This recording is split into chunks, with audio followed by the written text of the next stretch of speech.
Hello नमस्ते। और आज हम लोग पढ़ने वाले हैं लैटरल शिफ्ट के बारे में। लास्ट वीडियो के अंदर मैंने इसका जिक्र किया था। मैंने बोला था कि इमर्जेंट रे और ये इंसिडेंट रे के बीच की जो दूरी होती है इसी का कहते हैं हम लोग लैटरल शिफ्ट। मैंने ऑलरेडी पहले से ही ये डायग्राम बना के रखा है, ठीक है। मान लो ये है हमारी इंसिडेंट रे, मानना क्या है, ये हमारी इंसिडेंट रे है। मैंने इसके परपेंडिकुलर में एक बना दिया नॉर्मल। इन नॉर्मल के साथ इंसिडेंट रे जो एंगल बनाती है वो होता है एंगल आई, ठीक है। ये है हमारी रिफ्रैक्टेड रे, इसके साथ जो नॉर्मल के साथ जो एंगल बनेगा ये होगा हमारा एंगल आर, ठीक है। अब ये जो एंगल होगा जो कि नॉर्मल और साथ ही साथ रिफ्रैक्टेड रे के साथ जो बन रहा है उस पूरे एंगल को हम लोग कहेंगे आई, ठीक, ऑल्टरनेट इंटीरियर एंगल से, ओके। अब जो बस रिफ्रैक्टेड रे और साथ ही साथ जो इमर्जेंट रे हमारी जो बनने वाली है इस एंगल को हम लोगों ने नाम दिया है आई माइनस आर। मतलब मान लो ये हमारे पास पूरा एंगल क्या था, जैसे सपोज करो कि ये हमारा ट्रायंगल है, ठीक है। इस ट्रायंगल के अंदर दो डंडी मतलब एक परपेंडिकुलर गिरा, ये पहले से आई था जिसमें से एक का नाम हमने आर दे दिया। तो बताओ ये वाला एंगल क्या होगा, सिंपल सा है। जब ये आर है ये आई पूरा आई है तो क्या होगा, बचा हुआ angle I minus R, right. इतना छोटा मैथमेटिक्स तो आप सबने बचपन में ही पढ़ा था। जैसे इसमें प्रॉब्लम हो रही है वो कृपया करके अपना क्लास 9 और 10 रिवाइज करें, ठीक। अब आगे बढ़ते हैं। ये हो गई हमारी रिफ्रैक्टेड रे। अब रिफ्रैक्टेड रे स्ट्राइक करेगी तो फिर हमारे पास एक नॉर्मल बनेगा। उसके बाद जब मीडियम डेंसर से रेयर की तरफ जाएगा लाइट तो हमारा जो रे जो निकलेगा बाहर वो bends away from the normal हो जाएगा और ये जो रे निकल गई इसे हम लोग कहेंगे इमर्जेंट रे, ठीक।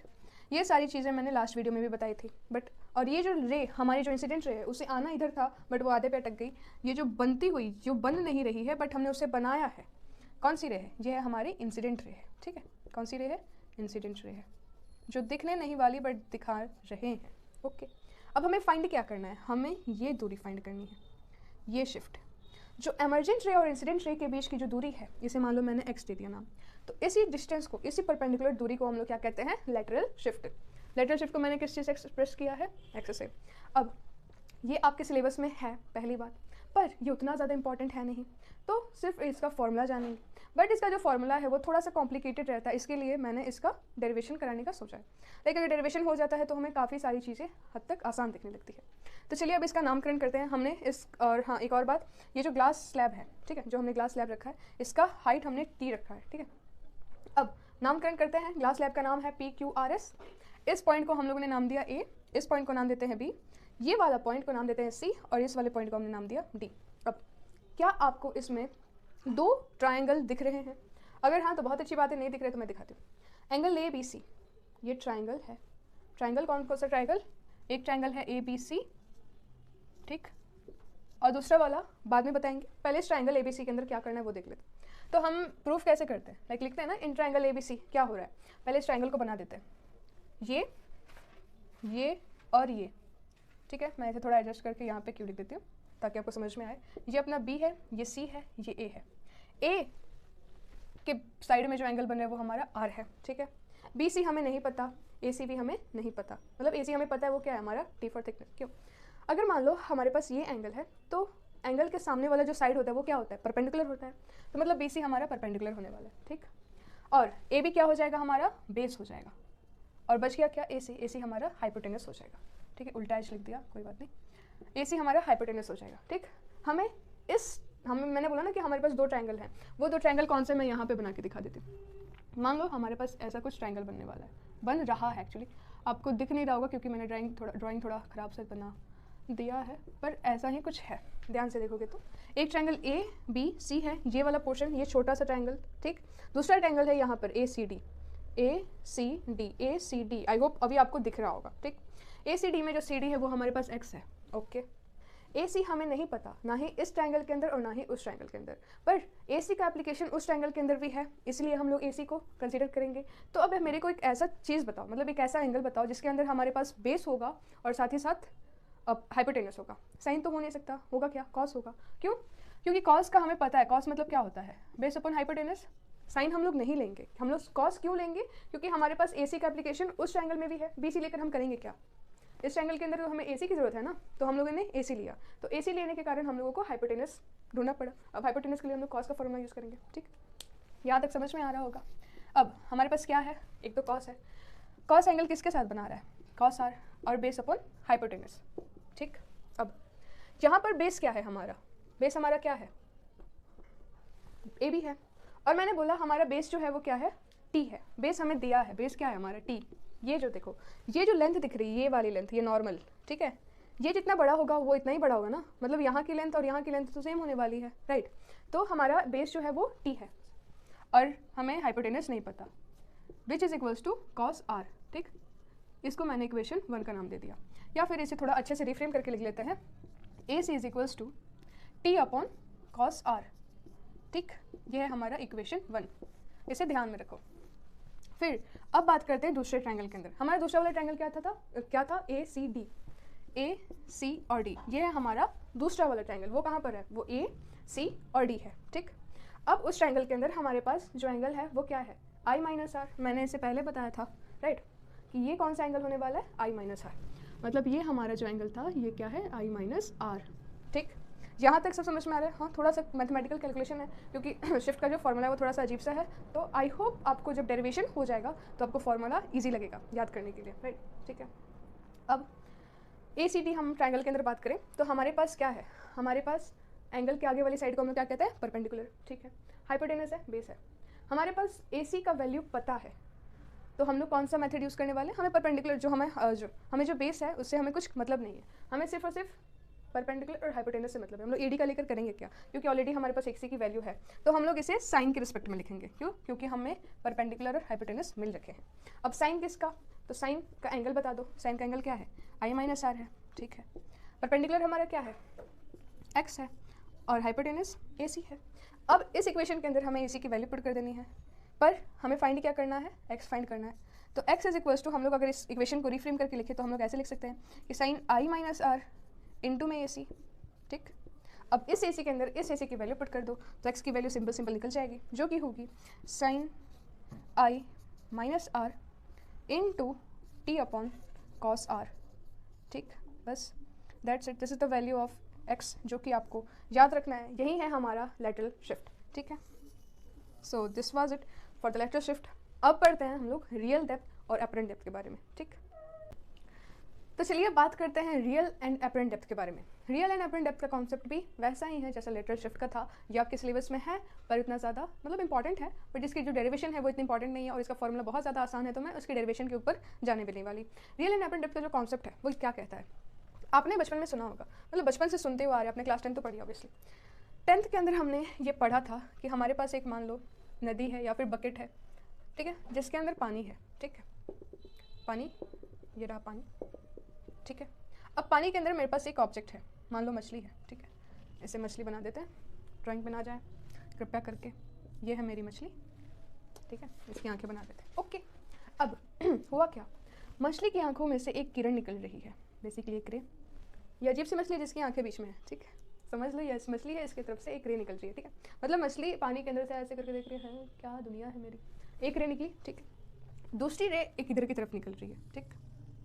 अब आपने ये वाला कॉन्सेप्ट, मैंने अब किसी का क्वेश्चन ये आ सकता है कि जब पानी है तो ये डेंसर मीडियम होगा, इसका μ2 होगा, और एयर का मीडियम जो रिफ्रैक्टिव इंडेक्स होगा ये μ1 होगा, तो ये वाली लाइन बेंड क्यों नहीं की, बेंड तो करनी चाहिए थी ना। पर मैंने बोला भी था अगर कोई भी रे परपेंडिकुलर जाती है तो वो बेंड नहीं करती किसी की तरफ, ठीक है, वो अपने पाथ को रिट्रेस करती हुई चली जाती है, ठीक। अब पर ये वाली रे, ये तो परपेंडिकुलर नहीं है ना, ये तो बेंड करेगी, हाँ जाहिर सी बात है ये बेंड करेगी और ये करती भी है। ये लो मैंने बना दिया नॉर्मल। अब डेंसर से रेयर की तरफ कोई चीज़ जाती है तो किधर बेंड करती है, अवे फ्रॉम या फिर टुवर्ड्स, अवे फ्रॉम, सॉरी। तो ये जो बेंड करेगा, ये जो रे है वो away from the normal bend करेगा और ये इधर चला गया, ठीक। अब मछली की आंखों की तरफ से, मछली की आंखों से दो किरण निकल रही है, एक सीधी जा रही है और दूसरी थोड़ी सी दूर जा रही है, ठीक। अब मान लो यहाँ पर हूँ मैं या फिर आप, मैं नहीं आप, ठीक है। ये आपकी दो गोल गोल आंखें, आपने देखा, आपको ये वाली भी रे दिख रही है, ये वाली भी रे दिख रही है, ओके। अब मछली जो है इधर, ये मछली की जो दूसरी वाली किरण है वो और पहली वाली किरण कभी सामने जाके तो कभी मिट नहीं करने वाले ना, सामने तो वो लोग अनंत तक दूर ही जाते जाएंगे जाते जाएंगे जाते जाएंगे, कभी नहीं मिलेंगे आगे की तरफ। बट ये लोग पीछे की तरफ तो मिल सकते हैं, हाँ जी क्यों नहीं मिल सकते। तो ये लो मैंने मिला दी, इस रे को मैंने पीछे की तरफ एक्सटेंड करके मिला दिया, मतलब मिल तो नहीं रहा पर उसे मिला दिया, राइट। मिलना नहीं चाह रहा पर हमने उसे मिला दिया। अब मेरे को मछली, जो आपको जो मछली दिखी वो यहाँ पर दिखी, तो जो मछली है वो असली में कहाँ है, यहाँ पर है, रियल में यहाँ पर है, बट आपको दिख कहाँ पे रही है, यहाँ पर दिख रही है, ठीक है। यही कॉन्सेप्ट होता है रियल एंड वर्चुअल इमेज का। इसीलिए क्या होता है, जब भी आप, अगर आप में से किसी ने वीआर ग्रिल्स का वो शो जो आता है डिस्कवरी के ऊपर, वी बियर बियर्स, पता नहीं क्या ही शो है, कौन सा शो था, कोई बात नहीं। तो वो जो शो आता है बियर ग्रिल्स का, उसके अंदर देखा होगा वो हमें जो मछली दिखती है, हम जो कैमरे की तरफ से जो मछली दिखती है वो दिखती है यहाँ पर। जैसे मान लो पानी के अंदर हम लोग कैमरे में देख रहे हैं, वो कैमरे से शूटिंग हो रही है, राइट, तो हमें मछली दिखती है यहाँ पर, बट वो मारता है यहाँ पर। क्यों? क्योंकि उसका ये फंडा क्लियर है, राइट। ये मछली भले यहाँ पर दिख रही है, बट सॉरी मैंने उल्टा बोल दिया, हाँ, जो मछली है हमें यहाँ पर दिखती है, बट एक्चुअली में वो यहाँ पर होती है। तो उसका फंडा क्लियर होता है कि मछली अगर देखिए यहाँ पर रही है तो वो होगी यहाँ पर। इसलिए कभी कभार वो मारता है गलत जगह पे, तो कभी कभी उसके हाथ में कुछ लगता नहीं है और कभी कभार लग जाता है, ठीक है। अगर आप लोग में से कोई एक, वैसे तो फंसेगा नहीं, बट फिर भी अगर कहीं जगह पे चला गया जहाँ पर मछली ऐसे करके दिख रही है, तो समझ जाओ आपका ये कॉन्सेप्ट समझ में आने वाला है, राइट। रियल एंड एप्रेंट डेप्थ का कॉन्सेप्ट वहाँ पर जाकर क्लियर हो जाएगा। मछली दिखेगी कहीं और, होगी कहीं और। मछली क्यों, कोई और भी ऑब्जेक्ट आपको पानी के अंदर कहीं और दिखता है, बट होता कहीं और पे। ओके, ये कॉन्सेप्ट समझ में आ गया। अब बात करते हैं रियल डेप्थ क्या था। तो बेसिकली पानी का जो असली डेप्थ था, पानी का नहीं मछली का असली डेप्थ क्या था, ये था यहाँ से लेकर यहाँ तक के अंदर मछली दिखने वाली थी। इसको मैंने टी से रिप्रेजेंट करवा दिया। ये क्या है, हमारा रियल डेप्थ है, ठीक। Okay, very nice. बट मछली देखी कहाँ पर है, यहाँ पर, मैं यहाँ पर लिखती हूँ, ठीक। मछली देखी कहाँ पर है, यहाँ पर। ये क्या हो गया हमारा डी, डी यानी एपरेंट डेप्थ। ओके, ये भी ठीक है, ठीक, जहाँ तक समझ में आ रहा होगा। आगे बढ़ते हैं। मछली दिखी यहाँ पर बट थी यहाँ पर। इसका बस एक फॉर्मूला है, जैसे मान लो म्यू हुआ। फॉर्मूला क्या है, mu is equals to actual depth या फिर रियल डेप्थ, ठीक, अपॉन जो एपरेंट डेप्थ था, ठीक। यही एक सिद्धांत है, यही एक फॉर्मूला है, इसी के बेसिस पे सारे सवाल बन जाने वाले हैं। Mu is equals to real depth upon apparent depth. Okay, nice. थोड़ा मैथमेटिकली लिखा है तो mu is equals to T upon D, ठीक है। अब अगर कोई आपसे बोले कि म्यू ना फाइंड करके बस एपरेंट डेप्थ निकालो, तो क्या लिख दोगे, टी अपॉन म्यू, ठीक, इतना तो कर ही सकते हो ना। और अगर कोई आपसे बोल दे कि एक्चुअल डेप्थ निकाल दो, कितना था, तो डी इंटू म्यू, ठीक है। छोटी छोटी बातें। अब एक और कॉन्सेप्ट आता है, वो है हमारा नॉर्मल शिफ्ट का। किसका, नॉर्मल शिफ्ट का। अब नॉर्मल शिफ्ट यानी जैसे जो मछली यहाँ से यहाँ तक शिफ्ट हो गई, मतलब उसे दिखना यहाँ पे चाहिए था बट वो वहाँ पर दिख रही है, तो इसकी हाइट में, जगह को मिटाती हूँ ताकि समझ में आए, मछली की जो हाइट में जो शिफ्ट आया ना, इस शिफ्ट को कहते हैं हम लोग नॉर्मल शिफ्ट। ओके, अब इसका फॉर्मूला क्या है, सिंपल सा है यार, आप सबको जानते हो। मान लो ये इक्वेशन तो सबने सॉल्व की होगी। इतनी बड़ी बिल्डिंग है, इतना हाइट मेरे को पता है, तो बता दो इतनी की हाइट क्या है, यही वाला तो सवाल हुआ ना। इतना लंबा डेप्थ है, इतना डेप्थ तुम्हें पता है, तुम्हें ये वाला डेप्थ फाइंड करना है, फाइंड कर लोगे इजीली। ओके, बता दो क्या होगा, जैसे क्या हो जाएगा, नॉर्मल शिफ्ट इक्वल्स टू कितना ज़्यादा शिफ्ट हो गया, कितना ज़्यादा शिफ्ट हुआ, टी में से डी को माइनस कर दो, ठीक। मतलब एक्चुअल डेप्थ में से जो जो एक्चुअल डेप्थ है उसके अंदर से एपरेंट डेप्थ को अगर हम लोग माइनस कर देंगे तो हमें नॉर्मल शिफ्ट निकल जाएगा, ठीक है। टी को अपनी जगह छोड़ देते हैं। फिर डी का फॉर्मूला हमें पता है, वो क्या है, टी बाई म्यू। या तो ऐसे लिख लो या फिर इसे थोड़ा सा सिंप्लीफाई कर लेते हैं। ये किसका फॉर्मूला में निकालो, ये है नॉर्मल शिफ्ट का फॉर्मूला। ओके, एनएस मतलब normal shift, that is T में से डी को माइनस कर दो। डी को हम लोग टी बाई म्यू भी लिख सकते हैं, और इससे हम लोग टी को अगर कॉमन ले लें तो 1 बाई म्यू भी लिख सकते हैं। So this is the formula of normal shift.